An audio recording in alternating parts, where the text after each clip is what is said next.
This is your ultimate stop for everything sports. The Golden State Media Concepts Sports Podcast. Should I say more? From the NFL, MLB, the NBA to MMA, it's all in here. The Golden State Media Concepts Sports Podcast. Listen now.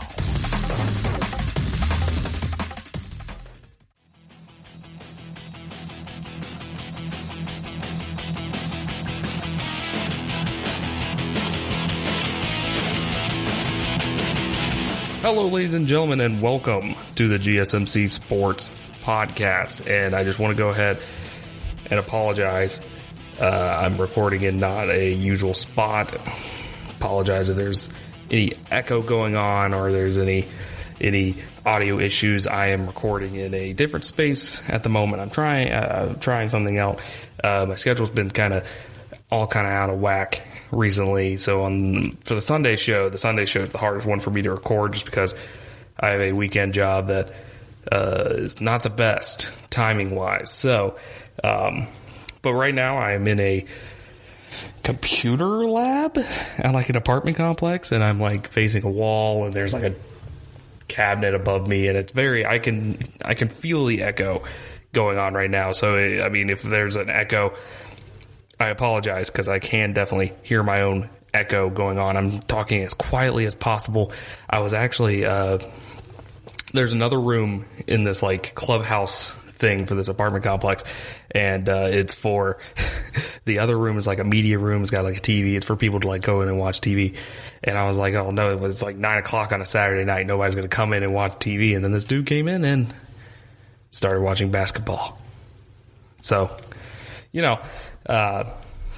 so then I had to pick up everything. I had to pack all my stuff, all my equipment up, and move to now this computer room where it's super echoey, and I'm just in this little corner. I closed all the blinds because I don't want anybody to know I'm in here. It's a struggle at the moment in time, but it is also primary day, and I'm not. It's primary day here in South Carolina where I live, and I'm not. This is not going to be a political thing. I'm just saying, go out and vote whenever your state's primary comes up, or if you're just waiting for the general election, just go out and vote. I don't really care who you vote for, to be honest. I just want everybody to vote. It's a very important thing. Now, I've wasted 2 minutes, so let's get into the show. So we're going to be talking about NFL Combine. We're going to be talking about Tom Brady and the QB market once again. We're going to be talking about the 76ers and the Houston Rockets. Then we'll talk about some new college bowl games that got confirmed, and then we will move on to the crazy Tony Romo new contract. So let's go ahead and start with the NFL Combine. What are some interesting stuff that's going on? We're going to start off with wide receivers. We're going to talk about Justin Jefferson, LSU's Justin Jefferson, 6'1", 202. He ran a 4.4340, which is a tenth of a second better than what was expected. His tape, he isn't really a burner on tape, but he's not slow, of course. If you've seen Justin Jefferson play at all, he's been burning up corners all over the place. The only other receiver that I could say was better than him would be his teammate Jamar Chase. Jamar Chase was also making big time plays all over the place for LSU. So Justin Jefferson, he impressed a lot of people. He supposedly had the most impressive workout, according to this writer of this article that I'm reading. He mentions that he has a more nuanced route running to attack coverage and create separation. He had a really good performance in field work, especially the gauntlet, showing athleticism, focus, and finishing skills, which are all very good qualities for a top receiver to have, especially in the NFL. So I think Justin Jefferson could be a huge get, especially in this very receiver heavy draft. We haven't really talked about it, but you have Henry Ruggs, you got Justin Jefferson, you got Jamar Chase, you got T. Higgins, you got CeeDee Lamb as well. You got Denzel Mims from Baylor. He's 6'3", 207. He had an outstanding week at the Senior Bowl, and then he entered the Combine to look to kind of separate himself from the rest of the wide receiver group, which, like I said, that is going to be difficult because of just the bigger names that are currently in there. But his 3-cone, he ran the best 3-cone Thursday night with the 666, which, ooh, bad juju right there, but hey, whatever. He had a 38.5-inch vertical, 10 to 11-inch broad jump, or 10-11 broad jump. He looked very comfortable catching the ball on downfield routes. His bench press had scouts buzzing as well with 16 reps, which is not that crazy, but he has 34-inch arms, so it's a little bit more impressive than a regular guy. And then, of course, I mentioned Henry Ruggs. He had a crazy 40-yard time. People were expecting a fast time, and he delivered. He had one of the fastest times for the 40, definitely on that. Then we can move on to quarterbacks. Justin Herbert. Everyone has been loving Justin Herbert, and Jordan Love from Utah State has also been getting a lot of love recently as well. But everybody loved Justin Herbert. Justin Herbert, I've been hearing, is basically the quarterback of the combine, is what I've been hearing. And I mean, it makes a little sense because Tua's not doing any drills, and Joe Burrow also wasn't doing any of the drills. So Justin Herbert, everybody knows, is the number 3 quarterback pretty much on the board. There was kind of some controversy, not controversy, but there was a little discussion about whether it should be him or should it be Jordan Love from Utah State. Jordan Love threw 17 interceptions, and he had to answer for that a lot over the week as the week progressed. And then, of course, you have Jalen Hurts there as well. You have Jacob Eason, Jake Fromm. They were throwing back-to-back during drills. People were really interested to see what the difference between those and see what Georgia was seeing when they started Jake Fromm over Jacob Eason. Fromm was consistently more accurate with better timing and rhythm on short to intermediate throws. Eason was a scatter shot with his fastballs. He started to settle in with his deep throws. He was doing a nice job on goes and corner routes. He has the arm to drive the football with ease, but he also showed touch on passes, and he dropped the ball in the bucket a bunch of times. There was also a bunch of surprise reactions to FIU's James Morgan, who's 6'4", 229. He made some top 10 pre-combine quarterback rankings. He's definitely going to be a late round quarterback.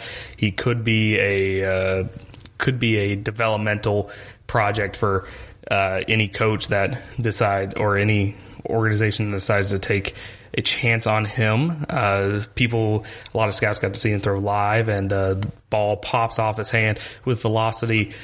He displayed accuracy and tempo and gave his targets a chance to catch the football during field work. So he could be a day 3 target for someone who thinks that he could eventually turn into a really good quarterback. And like I mentioned before, Joe Burrow did not participate in any drills, but he was there, and I thought that was very interesting that he was there on the field during every single drill, pretty much. He was just kind of there in sweats, just kind of hanging out, and I thought that was very interesting to just see. Then we move on to tight ends. Notre Dame's Cole Kmet, 6'6", 262. He became one of the best tight ends in the class with his combine performance. His official 40 time was a 4.7. Some scouts had him with a 4.67 or a 4.68 on their stopwatches, which I don't know why they still have their own stopwatches when we have lasers and stuff like that. He jumped well compared to tight end averages with a 37-inch vertical and a 10.3 broad jump, which the average is 9.11. However, Kmet also posted the second worst 3-cone drill at the position, which not necessarily is a death sentence, since Eric Ebron ran a 7.49 in 2014 and still went top 10 overall, but it doesn't help him in any sense. Dayton's Adam Trotman, 6'5", 255, Didn't blow anybody away with his 40-yard dash. He was a 4.8. But on tape, he is a route-running athlete. He showed athleticism, and he really impressed some scouts with that route-running ability. And he had a 6.78 three-cone time, which is not the best among the times, but still pretty good. He was also the most consistent tight end during blocking drills. So he did a great job setting his feet, striking with his hands, and then driving without losing his balance. Good stuff there. And then you have Dalton Keene from Virginia Tech. He didn't receive a ton of love, but he put together a strong workout. He finished first among tight ends in the short shuttle with a 4.19, a broad jump with a 10.5, top 5 in a 40-yard dash with a 4.71, three-cone drill with a 7.07. And he's an unseasoned as a route runner.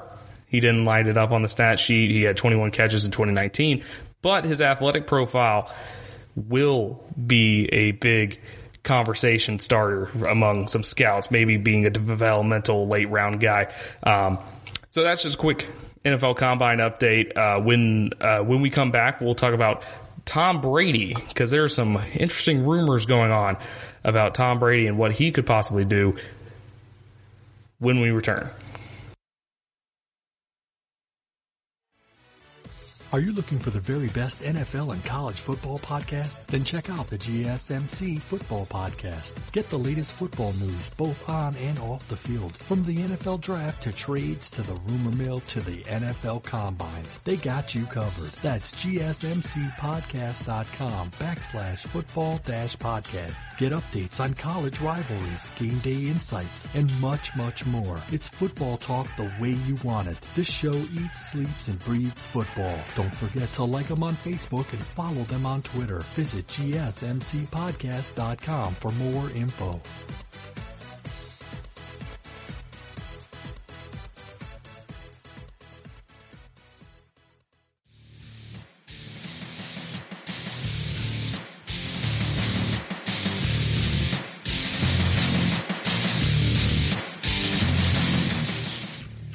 I told y'all a couple weeks ago that the QB market, you're going to get tired of it by the time that we actually start seeing where these QBs start going, which I believe is in a couple weeks now, because you have Tom Brady, you got Phillip Rivers, you got Drew Brees. Technically, everybody knows he's going back to the Saints, though. You got the Panthers kind of set away. They said they're going to go with Cam Newton, so Cam Newton's now off the table.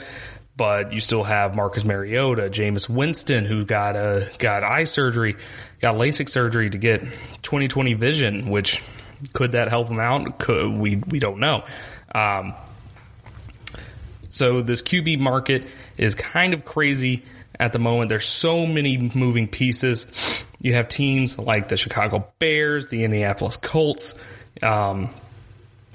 Tampa Bay could be in the running for a new quarterback. The Las Vegas, the Las Vegas Raiders have also put their hat in the ring for kind of a new quarterback. The Chargers are in the market for a new quarterback. The Titans, we don't know if they're going to keep Ryan Tannehill or not. And I think all of these teams are kind of waiting for that first shoe to drop. And obviously that first shoe to drop is Tom Brady, the most accomplished quarterback of our time. Tom Brady, Tomathan Brady. So, of course, free agency officially starts March 18th, so we still have 17 days until we potentially get an official signing. But Brady could, of course, drag the process out, and he can meet with potential suitors for weeks on end. For instance, Peyton Manning.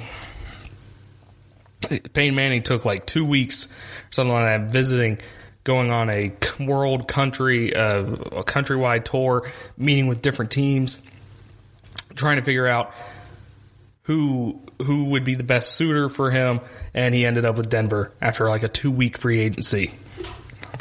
Tom Brady is definitely going to do the same thing. He's never been a free agent. It's going to be interesting how he reacts to all of this sudden love from every team in the league, pretty much. Like I mentioned, the Indianapolis Colts, Chicago Bears, Tampa Bay, Raiders, Chargers, Titans, all of these teams would definitely take a Tom Brady over what they currently have.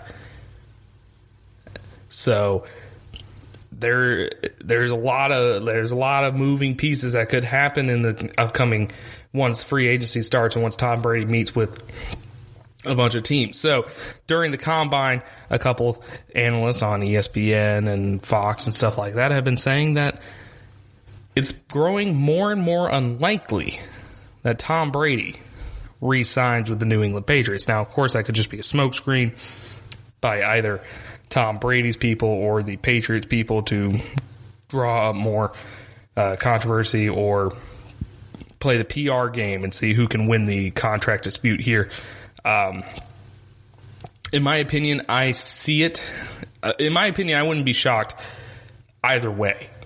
I wouldn't be shocked if he stayed. I wouldn't be really shocked if he left, because there are valid reasons for him to stay. There are valid reasons for him to leave, and it's kind of just a toss-up at this point. People who keep saying it's like, oh, I definitely know he's doing this, they're obviously lying. They're just trying to get their hot takes out there. At the end of the day, no one really knows what Tom Brady is planning on doing. But if I have to guess, my best guess would be he is going to move on and join a new team. And why is that? Mostly because he wants to prove himself. He wants to play for 2 or 3 more years, and he wants to prove that he can win under his own merits. He wants to prove that he can win without the Patriot way, without Bill Belichick, without the resources that the Patriots have given him for the past 20 years. He wants to prove that he can still play and he can still lead a team, a new team, to a Super Bowl. But my issue with that is he's not going to join just any old team. He's going to join a team that has pieces built in, so he's not getting murdered. Because the main reason the Patriots were kind of meh this year, their offense was not good because they had no receivers. You had Julian Edelman. And Julian Edelman, with good enough pieces around him, he's a good number 2 receiver, number 3 receiver, or something like that. He should never be your number 1 receiver, and he was the Patriots' number 1 receiver, especially after Antonio Brown got cut and stuff like that. So you had Julian Edelman at receiver. Offensive line wasn't as good as it usually was. You had different running backs that weren't worth their weight pretty much during the season. So Tom Brady had no help, and they still won, I think, 11 games, still made the playoffs, and they lost a close game with the Tennessee Titans. So he's going to go to a team that has the resources, has teams in place. So the Chargers is an interesting one. So during the combine, his people were talking to the Raiders and the Chargers. There has been talk that he was talking with the Titans a little bit, and even the Buccaneers. Now, the Buccaneers make sense because Jameis threw 30 touchdowns and 30 interceptions. Jameis is literally the perfect flip a coin. Like, just flip a coin, don't know where you're going to get. The Raiders, they've been adamant lately about getting rid of Derek Carr. They could trade Derek Carr and move up in the draft, or they can just, it really depends on what they think about the Tom Brady aspect. If they can pick up Tom Brady, then the Las Vegas Raiders can open up their brand new stadium with the most accomplished quarterback of all time and maybe win a few games. You don't really know. You really could not know.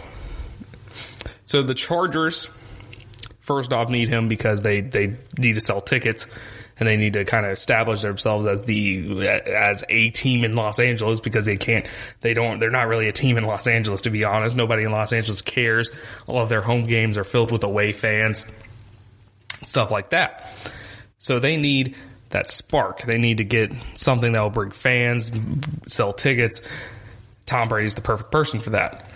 However, The Chargers have the receivers. They have a pretty good running back. Offensive line is iffy. The main reason Phillip Rivers played so bad this past year is because the offensive line was garbage. So if the Chargers want to improve their offensive line, then there you go. But they need to improve their offensive line, and I'm assuming they're going to drop big bucks on Tom Brady, so we'll see if that actually happens. Then you have the Tennessee Titans. The Tennessee Titans are in a very interesting spot. Ryan Tannehill is a free agent. Derrick Henry is a free agent. Which one of those two are you more likely going to re-sign? And at this moment in time, I'm thinking Derrick Henry. Ryan Tannehill had a great year. He had a nice resurgence here, but at the end of the day, he had one good year. Derrick Henry had a solid couple years ever since he got drafted. He had kind of a breakout year this year, but he's been doing what he's been doing ever since he got drafted. People were just now taking notice this past year. So they're going to re-sign Derrick Henry. Now, does that mean they're going to have enough money to get Tom Brady? The Titans receiving core is good enough. They got Corey Davis, who kind of been a disappointment so far in the league. I thought he'd be a little better, but he's been kind of injuries have kind of gotten him there. But receivers are pretty good. Offensive line is solid. And Derrick Henry. Can you imagine Tom Brady with a running back like Derrick Henry? I don't think he's ever had a running back quite the caliber of Derrick Henry. So that by itself could be interesting. And then we could find Ryan Tannehill going somewhere else. Ryan Tannehill could go to the Chargers, or could Ryan Tannehill go to the New England Patriots and replace Tom Brady? We don't know. The quarterback free agency is going to be insane, and I'm excited for it when it actually starts. We're still waiting on the first shoe to drop. We already got the Cam Newton news, and we got the Drew Brees news. That is squared away. We're still waiting on the big fish to fry, which is Tom Brady. And after Tom Brady gets signed, that means everyone else, all the shoes will drop. And I'm personally excited. When we come back, I'll talk about the 76ers, the Philadelphia 76ers. They've kind of had some very ill-timed injuries. We'll discuss that next.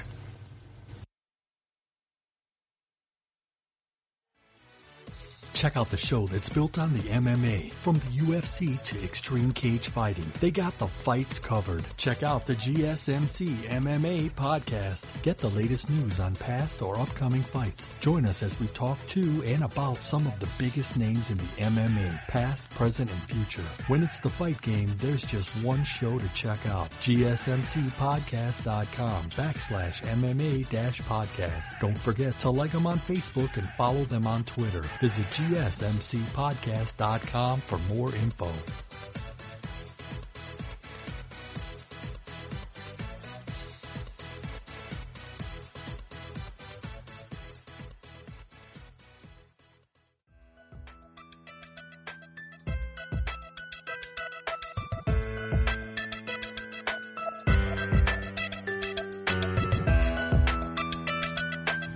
All right, so the 76ers had some very ill-timed injuries happen at a very terrible time. We just got out of the All-Star break. We're in the final stretch of games. The 76ers are kind of sitting pretty. They're one of the teams that I'm assuming are going to make the playoffs no matter kind of what happens, unless they have a catastrophic collapse, which, depending on who you talk to, this could be that catastrophic collapse. So Ben Simmons is dealing with back issues. He suffered a nerve impingement in his lower back during a game against the Bucks. That was about a week ago. I think that was like last Saturday. So it's about 8 days ago. Sixers have not released an official statement on the injury, but apparently he was dealing with back issues before the game against the Milwaukee Bucks. They're saying that he will be reevaluated in a week or so, and they'll monitor his status from there. there's some speculation, and I'll reiterate this. I'm saying speculation. This is not me saying this is what it is. I'm just saying this is what I read, and it is just speculation. So let's just emphasize that real quick. This is speculation. I don't know for a fact that this is what it is. So, speculation is that it could be a herniated disc or a disc issue in general. We don't know what for sure caused the pinched nerve or the nerve impingement. But based on the information the public has, and the most common cause of a nerve impingement is a disc flaring up, it is in fact, if it is in fact a herniated disc, then it could take 12 weeks to fully heal. Not 12 weeks, that's about 3 months. So we're looking at late May, which means missing some playoffs, which honestly, without Ben Simmons, how far can the 76ers actually make it in the playoffs? Because right now the Sixers are in a very interesting spot because they are, I think, 5th in the East right now. They're kind of jockeying just for seeding at the moment because they're not going to get number 1. They're not going to get number 2. They're going to be in the 3 to 6 range at the moment. So right now they're just kind of jockeying between 3 and 6 at the moment, and that means they're going to play a pretty good team in the first round of the playoffs. They're going to play either a 3 seed or a 4 seed, not a 4 seed. No, yeah, a 4 seed. They're going to play either a 3 seed or a 4 seed. So it's going to be interesting if they do make the playoffs as a 6 seed. Then that means they will play a 3 seed, I believe. Yes, they'll play a 3 seed, and the 3 seed right now off the top of my head, I think is Boston. So imagine the 76ers versus Boston without Ben Simmons, your best passer, your best playmaker, best. He's efficient. He makes great makes great passes. He's a great playmaker. You're losing that. Now to add insult to injury, injury to more injury, Joel Embiid left the first quarter of this past Wednesday's game against the Cleveland Cavaliers with a sprained left shoulder. So now you're looking at a 76ers team without Ben Simmons, without Joel Embiid, without 2 of their best players. Now after that, you have Al Horford, which has been apparently causing. So this all adds on to of course the locker room issues that's supposedly going on that Al Horford kind of alluded to a couple weeks back. So you have all those locker room issues, and now you have Ben Simmons is out. Now you have Joel Embiid out, and you don't know when they're coming back. There's a possibility Joel Embiid doesn't come back until playoffs start. There's a possibility that Ben Simmons won't come back until after the playoffs start. So without Ben Simmons and Joel Embiid, what do you have in Philadelphia? It's kind of all falling apart in Philadelphia at the moment because of injuries. And I really hate when something like that happens because injuries are the worst, and especially since the East was looking really good. Top 4 teams in the East were looking really good with the Bucks, with the Heat, not the Heat, with the Bucks, the Raptors, the Celtics, and then the Sixers and the Heat was up there as well with Jimmy Butler and stuff. And it's just very discouraging seeing one of the top teams in the East is going to be heavily handicapped because they're without 2 of their best players. 2 of the players that the process was built around. So they're losing those guys. So I decided, what do the Sixers look like without Joel Embiid and Ben Simmons? Well, I found some stats. The Sixers defense, it's actually pretty good. They yield 111 points per 100 possessions, which is about the league average. They are Offensively, they're 37% from three without either of them. They're 42% mid-range. More than likely, they're outperforming their shot chart in those two, so those numbers are not sustainable. They're not going to keep up, especially without Ben Simmons making these plays and Joel Embiid kind of helping spread the floor out. So the team is below average in effective field goal percentage. They're below average in taking care of the basketball. They're below average in offensive rebounding rate. Team does not, the 76ers does not get out in transition as well without Ben Simmons. As I said, he's got the court vision. That's fantastic. He's got passing ability that you never know. Some teams never know where the ball is going to go because of his incredible passing ability. These are things you got to think about when you don't have your best players. So we will see if they miss more than a couple weeks, because of course Ben Simmons, they're going to reevaluate him in a little bit, and Joel Embiid, that's a fresh injury. We don't have complete updates on that, but both of them being out is definitely a negative. I mean, obviously it's a negative. It's a negative for these 76ers, and I hope they both come back, because the 76ers are not interesting without them. Like I said, you have Al Horford and who else? You have Al Horford, and that's pretty much it. And then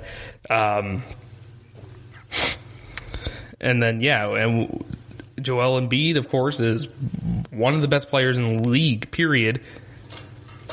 And you're not getting him for the rest of the way.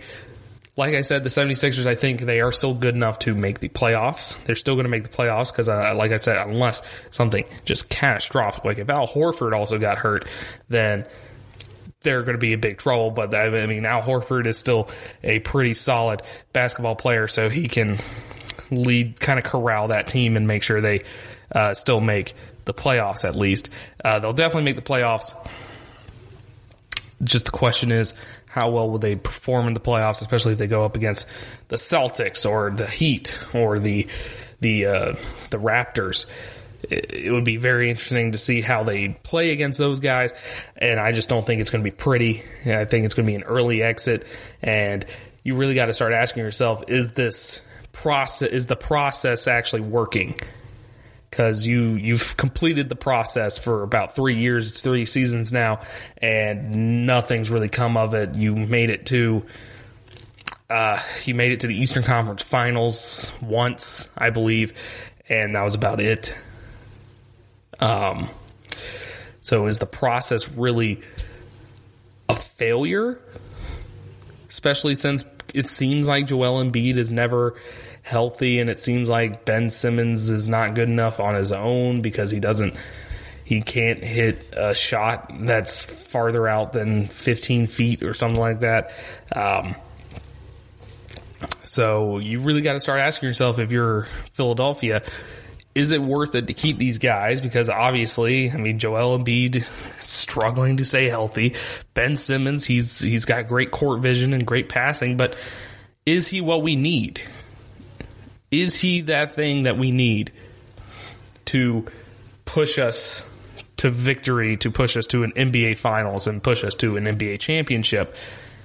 These are questions that the people smarter than me are going to have to ask themselves. I just asked the questions. But when we return, I'll be dissecting another big decision that happened in the NBA, which is the Houston Rockets and their new strategy when it comes to their lineup. So that when we return.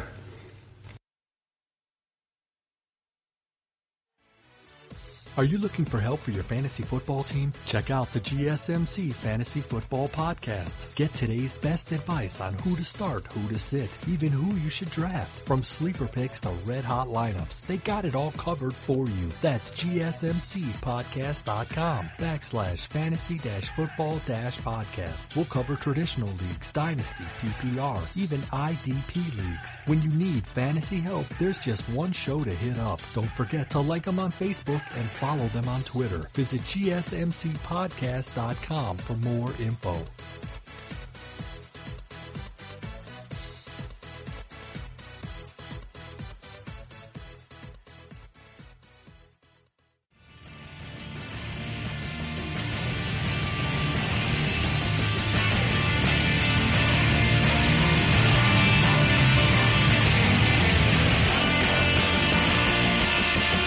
So obviously everyone knows about the Houston Rockets and their newfangled extreme small ball offense after they made some trades before the trade deadline. Daryl Morey, the general manager of the Rockets, decided to go all in on the small ball approach, and ever since they went all in on the small ball approach, the Rockets, as I'm recording this, they've won 6 of their last 8 since they've decided to go all in with this approach. And they're 38-20 in all, and 4th in the West currently. They're 2 games behind the second place Denver. They're 2 games behind second place Denver Nuggets with 24 games to go, and their remaining schedule is easier than all but 7 teams in the NBA, so they have one of the easier schedules in the league. And mostly this has been working because this grand experiment has been mostly working because they're using a 6'5" center who's in the middle of this league-wide debate about the future of a big man, and that's PJ Tucker.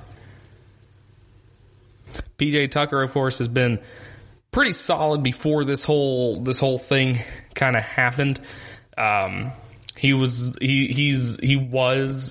been one of the league's most versatile physical defenders when he played for Phoenix and Toronto, but he's never made an all-defensive team, though. He hasn't missed a game since April 2nd, 2017. That means 265 consecutive regular season and playoff games. He's played in 661 of a possible 670 games since the start of the 2012-2013 season. He hits corner threes all the time, and then especially with Harden and Westbrook kicking out to him with the huge spacing that they got going on with this new fangled offense. So Tucker's current ranking as the NBA's top shot maker from the corner three, he's hit 74 at a 40.7% rate. Next person is Detroit's Langston Galloway, and he's second with 64. PJ Tucker is also a respected leader. He's a resident truth teller in the locker room. He's got an old school toughness. It's on display every time out.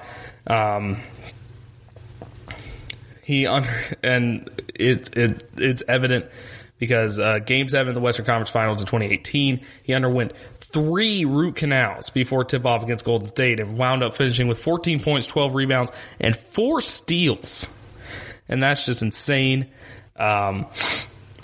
So D'Antoni has mentioned that he's just as important as anybody, but he's not sexy. That's what it is. I'm talking about names and fame, reputations.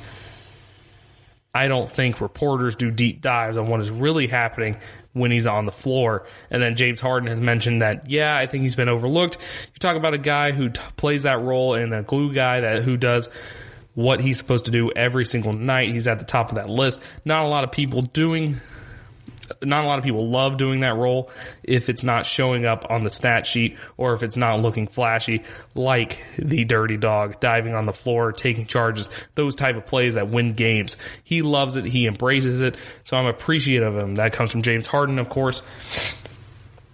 So because of the trade that happened February 5th, February 5th sounds so far away, but it's less than a month. I mean, it was a couple weeks ago. I feel like this month has just dragged on, especially when it comes to the NBA, because there's always something going on in the NBA. The Rockets sent big man Clint Capella, of course, to Atlanta and brought Robert Covington. And then, so the real question is, was Tucker, who is now being asked to defend the league's biggest and baddest men every time out so that the Rockets superstars use all that extra space to dominate, on board with his plan? His age alone was enough to make you wonder if he might have some reservations about the new job description, if only because of the impact of all the extra pushing and shoving considering some of the ground that was covered in our first conversation when Tucker admitted some frustration that the Rockets hadn't granted him an extension last summer, it was fair to wonder how he might have processed all these complicated components. The Rockets, of course, rewarded him recently by picking up a partially guaranteed final season of his contract worth $7.97 million, which I think we should just go ahead and round that up to $8 million. Might as well. He's obviously been asking for a long-term deal, but they can't negotiate until this summer. So they got Robert Covington, and his arrival now means that Tucker is the Rockets' fifth highest paid player, which, of course, is behind Westbrook, Harden, Eric Gordon, Covington, and then you have Tucker after Covington. So Tucker is considered a consummate team player, but money can always complicate stuff when it comes to players' spirits.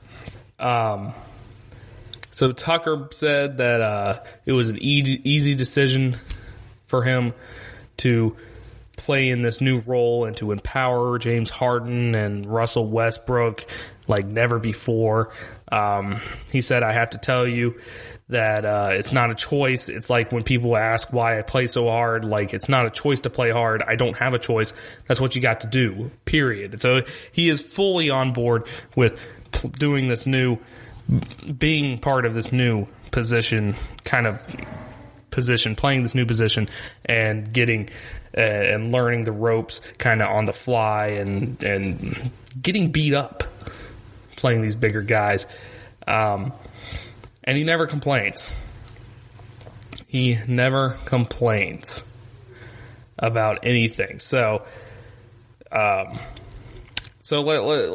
look into it. So, like I said, so this new small ball, I always mention it's great because it spreads out the floor, gives Russell Westbrook more chances to be his athletic self.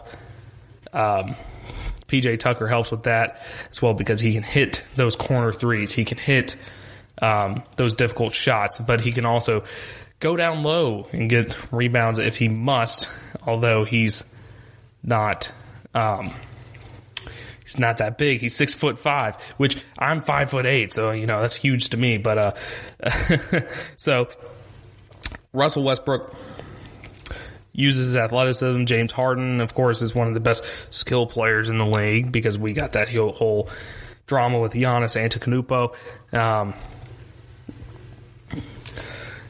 It just seems like this system is.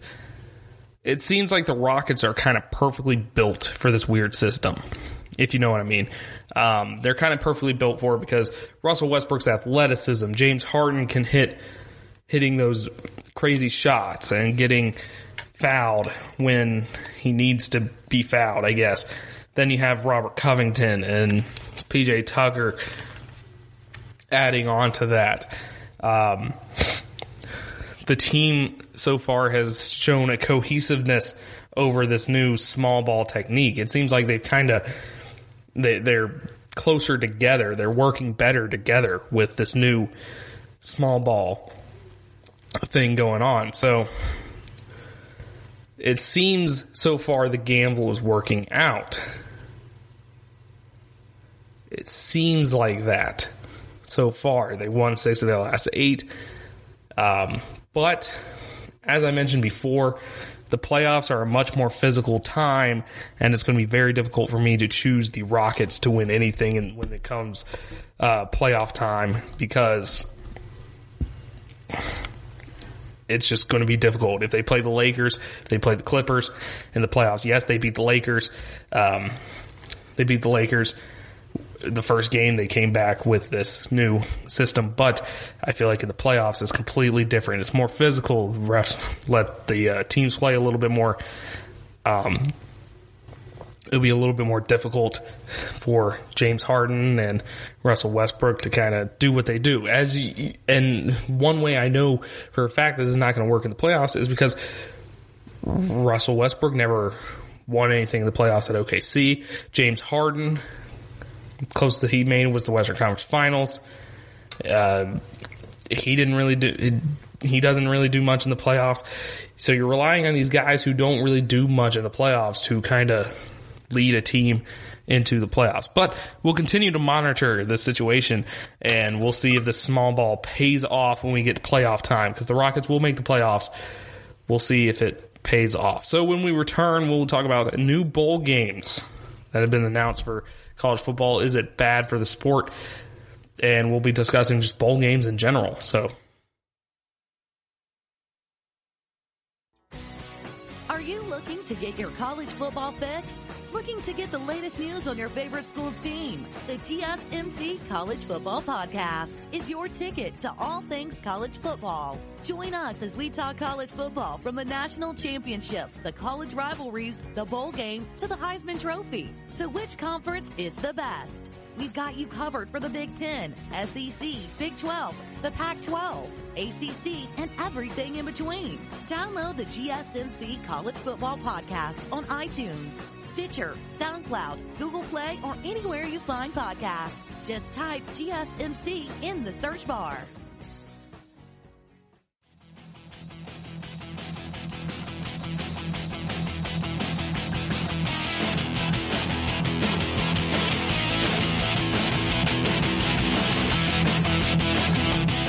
So one of the biggest conversations, if you could rank the conversations that revolve around college football, so you always have rivalries, you always have quarterbacks and the Heisman, you always have paying players and conference realignment and stuff like that. Another thing that is always talked about in college football is the fact that it is the biggest. It's kind of pointless, to be honest, but bowl games. Are there too many? Are there not enough? Have bowl games been diminished? Has the allure of bowl games been diminished because of the amount there are? And we're going to get into that. Why am I sparking this conversation, though, is because there is a new bowl game in Los Angeles. It is the LA Bowl. It has been confirmed. It would be in SoFi Stadium, which is that new stadium that the Rams and I think the Chargers will be living in. Los Angeles, the renders have been fantastic. I've seen videos of people driving by it, and it's just huge. And it'll be a really cool venue. It'll be the number one team from the Mountain West facing the fifth best team from the Pac-12, which, first off, sorry, Mountain West. Like, what? So basically, Boise State, who's usually the top of the Mountain West, gets to play a middle of the Pac-12 team, which, to be fair, they played a middle of the Pac-12 team this year, and they got destroyed by Washington. But still, it's just a little unfair because Boise State plays really good football year-round, and they kind of get punished just because of this conference. And I really thought when they were suing the Mountain West that they were actually going to leave, but they kind of settled that whole lawsuit. I forgot to update that on this podcast, but they kind of settled that whole lawsuit, so they're staying in the Mountain West. So the Mountain West champion will go up against the fifth best team for the Pac-12 in the LA Bowl. So who's the fifth best team in the Pac-12? Arizona State, one of the two. More than likely Arizona State will face Boise State or something like that. But this is one of two other bowls that got added. I know the Myrtle Beach Bowl is a brand new one that's played at Coastal Carolina and in Myrtle Beach, South Carolina, home of the Ohioans. So that's a new bowl game, and I think that's Sunbelt versus American. I'm not positive on that one. Or Conference USA. I always forget about Conference USA. And then there's a third one that I didn't look up where the third one was. But this brings up the big question. Are there too many bowl games?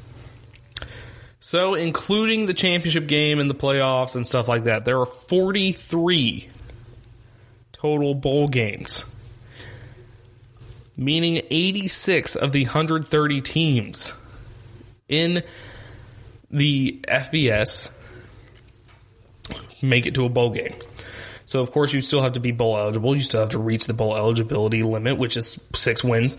And it's kind of been loose lately. So, because 5 and 7 teams have made it to bowls because there's not enough 6 and 6 teams or anything like that. So, are there too many bowl games? You could argue that, yes. But here's my personal opinion is, and well, hold on, let me put the other side of the argument. So people have been saying that attendance have been low for most of these bowl games, like for instance the Bahamas Bowl. Nobody goes to the Bahamas Bowl because it's in a whole other country. No one goes to the Bahamas Bowl. No one goes to the Hawaii Bowl. No one goes to the Birmingham Bowl or the Shreveport Bowl or these smaller bowl games. No one goes to. So why do we have them? And usually they're against teams that no one cares about. So why do we have them? And that's kind of what people have been saying about bowl games. I think bowl games are still a reward, especially for these smaller schools. So these smaller schools, if you take away their capability of making a bowl game, you kind of make it even more unfair for these small schools, because when you go to Boise State, they boast that they've been to the Fiesta Bowl, they've been to BCS Bowls and New Year's Six Bowls and stuff like that. They boast all these cool bowl games that they've been to, and to some recruits that fell in love with the program, they like that because at least you're playing for something. Because let's be honest here, the group of 5 are not going to make the playoffs, like ever. The only chance a group of 5 team. I was watching. I rewatched Clemson Louisville from 2016, and Houston was number 6 in the country. That is the only chance I see of a group of 5 team where I think they beat Oklahoma for the first game that year, where they were already ranked pretty high up, and then they beat a high-ranking team, and then they just kind of ran off with it, but then they eventually lost. So that's kind of the only way you see a group of 5 team going in. You have to not only be good, not only be undefeated during the year that you were not only do you have to be undefeated during the year that you're trying to make the playoffs, but you have to be undefeated the years beforehand as well. For a group of 5 schools, you have to be good for 3 straight years. You have to be ranked in the top 25, ranked in the top 10 for basically 3 straight years before you're even considered part of the conversation. UCF, when they went undefeated, I think the highest ranking they got was like 7. And that was at the end of the poll. That was the postseason poll after they beat Auburn in the Peach Bowl and stuff like that. I think beforehand they were like 11 or something like that. And you clearly see the disrespect for some school. You see disrespect for Power 5 schools. I forgot who it was, but there was a team that was undefeated. I hate that I forgot who it was. But there was a team that was undefeated this past year, by the way. They were undefeated. It was like November. It was the college football playoff poll, and they were ranked like 15th. This is an undefeated Power 5 school, and they were ranked 15th in the country. It's outrageous. So these group of 5 schools, they have zero chance at making the playoffs, so you want them to go to bowl games. And really, all you got to do is actually watch the bowl games where these teams are playing in, and then you basically you see the excitement on the coaches and the staff. You see the excitement on the players' faces during the game, and that's when you see that yes, that is why they still have all these bowl games. So I think all the bowl games are really really good for these smaller schools, for the group of 5 schools, because they get to go to new places. So I used to work for the Clemson football team as an equipment manager, as student equipment manager, and whenever we went to playoff games and stuff like that, which I mean my privilege is showing there, but when we went to playoff games, it was always really cool because we got to basically live in a different city for a week in this fancy hotel and with events that were ran by the bowl. Like the Cotton Bowl was the best bowl we went to because the Cotton Bowl was just like they had like cool events going on and they had like a cool game room and stuff like that. The hotel we stayed in was super nice, and you're basically taking away these bowl games. You're kind of robbing these smaller schools from getting an opportunity to do stuff like that. Also, it's more football. I mean, there's a reason people watch the XFL. There's a reason people want to add that 17th NFL game. There's a reason why people want to add those extra playoff games to the NFL. Bottom line is people like football. People want more football, especially at the end of football season. So imagine in December when it's bowl season. Bowl season starts around like December 17th or something like that. And then after December 17th, you have a game every day until the national championship. I mean, sounds great to me. So, I mean, it's one of those things where people just kind of yearn for the old days where there was only like 10 bowls and like it meant something to make that bowl game. So, that's, I mean, the prestige of a bowl game does kind of go down a little bit, but for these smaller group of 5 schools, it means a whole lot. For instance, Charlotte 49ers, they went to their very first bowl game in the Bahama Bowl. And those players, that coach, that staff, their fans, they were all super excited because it was their first bowl game. And they're excited to go to Bahamas because it's the Bahamas. So, I mean, these are things that you got to think about when you think about this stuff. But when we return, we'll talk about our last subject, which is Tony Romo got paid when we return.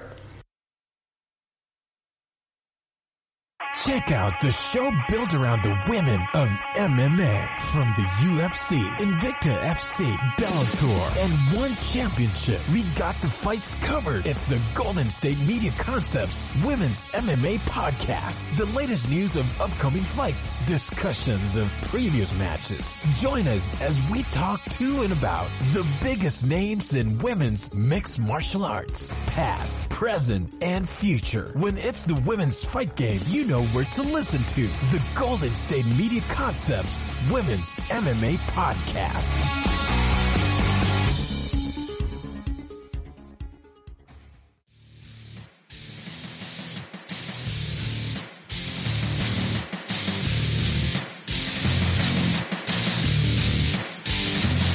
Tony Romo got paid. So there were rumors. There's rumors going on that Tony Romo was going to leave CBS and join ESPN to be on the Monday Night Football crew, and ESPN was going to pay him a lot of money to be on the Monday Night Football crew. It was released today, Saturday, the 29th, Leap Day, that Tony Romo signed with CBS, $17 million a year for like 5 years or something like that, which basically means he gets paid like $1 million a week during the NFL season, which is crazy to me, especially for a broadcaster, because Nance, his partner, his broadcasting partner, gets paid $5 million a year, so he's getting paid a full $12 million more than this man who's been doing what he's been doing for 40 plus years. So that alone is crazy. And then you have players on Twitter being angry, is like, oh, we should just be commentators then. Like, I think OBJ mentioned something like that. DeAndre Hopkins said something about it as well. And then, of course, you got these smaller players that are currently deciding whether or not they should vote on the CBA, vote for the CBA. And you see this former ex-NFL player getting paid $17 million. Now, I understand their concerns. I understand why they're angry. But at the end of the day, CBS is not the NFL. The NFL is not paying Tony Romo. It is CBS. So their complaints are valid because they put their bodies on the line and stuff like that, and they should be compensated for it. But you can't get mad. You can't get mad because he's not getting paid by the NFL. He's getting paid by a completely different entity, an entity that doesn't have to deal with a salary cap, doesn't have to deal with, there's no trades. I mean, if you want to be technical, there are trades. I think Al Michaels got traded to NBC for a cartoon character at one point. I think that was like 2006.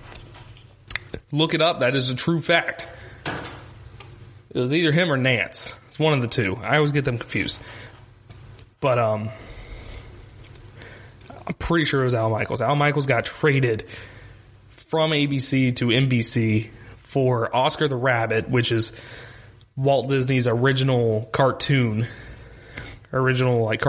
character before he made Mickey Mouse. ABC traded Al Michaels for the rights to Oscar the Rabbit so Disney could have all that stuff in their vault. And they went through all that trouble, and he's not even on Disney Plus. SMH. Shaking my head so hard at that. But does Tony Romo deserve it? Does he deserve $17 million? I mean, that's a lot. That's a lot of money. $17 million a year just to watch, commentate, and announce, broadcast football, which he does he's the best color commentator in the business. You can't dispute that. I mean, the only person I can think that's close is Chris Collinsworth, which people are sour on him, so that's debatable. But that's the only person I can see that is close enough to Tony Romo, what Tony Romo does. That's the only person I see that's close enough. So Tony Romo, he's the best in the biz, and he's been doing this for 3 years or something like that. Very short period of time. When he first started, everyone was really hyped up about him predicting plays, him just having really great insight into the games that we were watching. And I mean, once again, $17 million is a lot of money. So I don't know if he necessarily deserves $17 million, but he definitely deserves at least as much as Jim Nance, which is $5 million. So understandably, players are angry about it. Understandably, Tony Romo's a happy man right now because, that's just crazy. Now, someone did bring up a good point. What if CBS does not get the rights to NFL football anymore? What do they do with Tony Romo? Do they just keep paying him $17 million a year? And the answer is yes. Tony Romo is getting out like a bandit.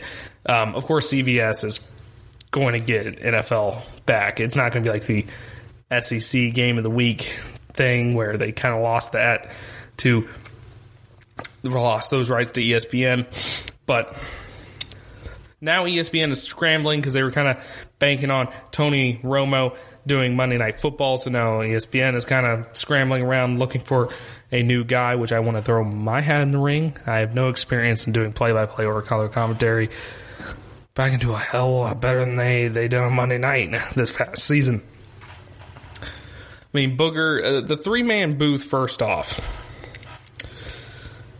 I personally don't like a three-man booth. A three-man booth there's too much going on. And in football, you have the color commentator who gives his analysis whenever there's kind of dead air. And then you have the play-by-play guy who tells you what's going on. When you have a three-man group, that means you have two color commentators usually. Most of the time they're talking over each other.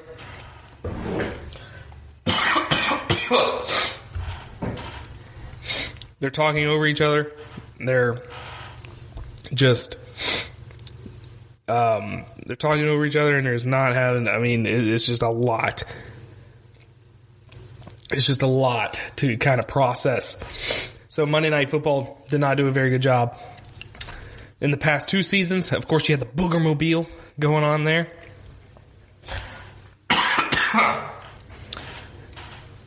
Yeah, the Boogermobile going on there for a little bit, which that was stupid. Apparently people liked it, though, which I didn't at all, but they're looking at Peyton Manning potentially taking over.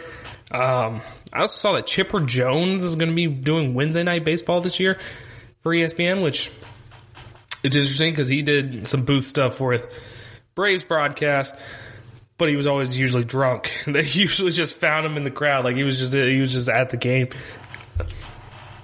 And then he'll be like, "Hey, Chipper, you want to go up to the booth and like talk?" And he was like, "Yeah."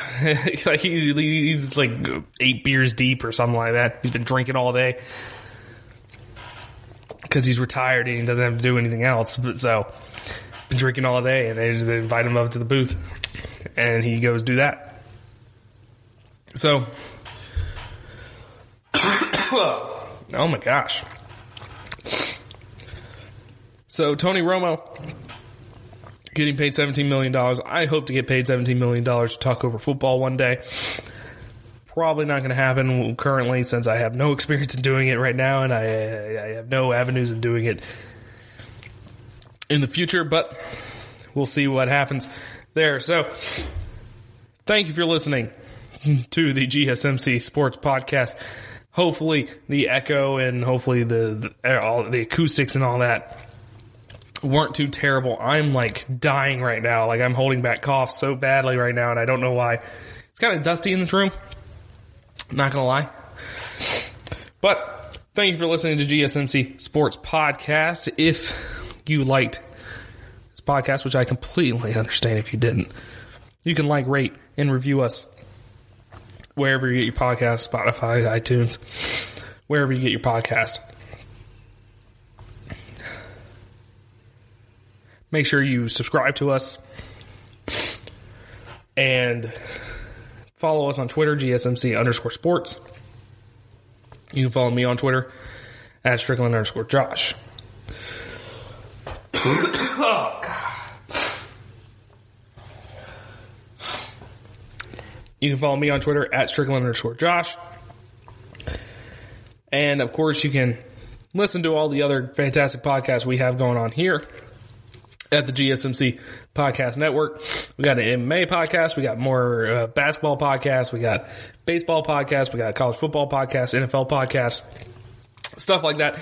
I just do the general stuff. I just talk about the big stories. I talk about whatever I want to talk about. But those guys are way more in depth in the sport and the subject that you're more interested in. But, of course, I still want you to listen to me because, you know, you like me, right? Even though I'm coughing a lung over here. But that's it. Thank you for listening. Hope you have a great rest of your Sunday, great rest of your weekend. And I will talk to you guys on Tuesday. You've been listening to the Golden State Media Concepts Sports Podcast, part of the Golden State Media Concepts Podcast Network. You can find this show and others like it at www.gsmcpodcast.com. Download our podcast on iTunes, Stitcher, SoundCloud, and Google Play. Just type in GSMC to find all the shows from the Golden State Media Concepts Podcast Network. From movies to music, from sports to entertainment, and even weird news. You can also follow us on Twitter and on Facebook. Thank you, and we hope you have enjoyed today's program.